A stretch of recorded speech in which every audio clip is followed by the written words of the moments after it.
नमस्कार, मैं हूं मधु और आप देख रहे हैं अखंड चक न्यूज। अखंड चक न्यूज में आप सभी का स्वागत है। लेके चलते हैं कुछ खास खबरों की ओर। नगीना सांसद भीम आर्मी चीफ चंद्रशेखर आजाद ने कहा कि भले ही हम सरकार के खिलाफ अपने हक अधिकारों के लिए रोज लड़ते हो, लेकिन आतंकवाद के खिलाफ हम सभी देश के साथ एकजुट खड़े हैं। देश विरोधी ताकतें किसी गलत फहमी में ना रहे।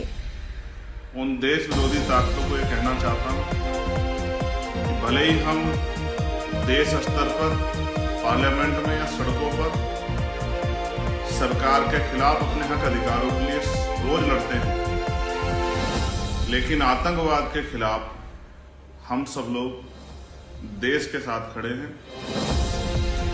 इस बात का भ्रम किसी को, देश विरोधी को नहीं होना चाहिए। हो सकता है उनकी कुछ सहयोगी ताकतें, शक्तियां, साथी यहां हों, लेकिन आजाद समाज पार्टी भीम आर्मी पूर्ण रूप से देश के साथ खड़ी है, देश के नागरिकों के साथ खड़ी है, देश की गरिमा के साथ खड़ी है, देश के सम्मान के साथ खड़ी है। इसलिए हमारे अपने अधिकारों की लड़ाई एक तरफ है और देश के सम्मान और देश के नागरिकों की रक्षा की लड़ाई एक तरफ है। इसलिए मैं देश विरोधी सभी ताकतों को बताना चाहता हूं जिनको ये भ्रम हो कि हम आपस में रोज लड़ते रहते हैं अपने हक अधिकारों के लिए, लेकिन जब अपने देश की बात आएगी तो हम लोग खून भी जो है देने से पीछे नहीं हटेंगे।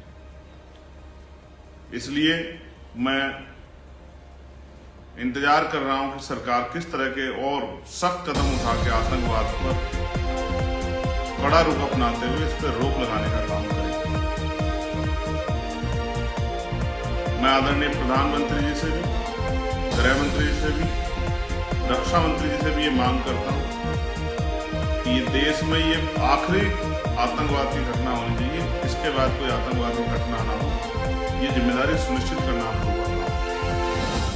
इसलिए मैं पूरी जिम्मेदारी से आजाद समाज पार्टी भीम आर्मी की तरफ से इस हमले की कठोर निंदा करता हूं और इस हमले में शामिल, चाहे वो आतंकवादी देश के अंदर के हों या देश के बाहर किसी देश के हों, उनको चिन्हित करके उनको बिल से निकालकर उन पर सख्त कार्रवाई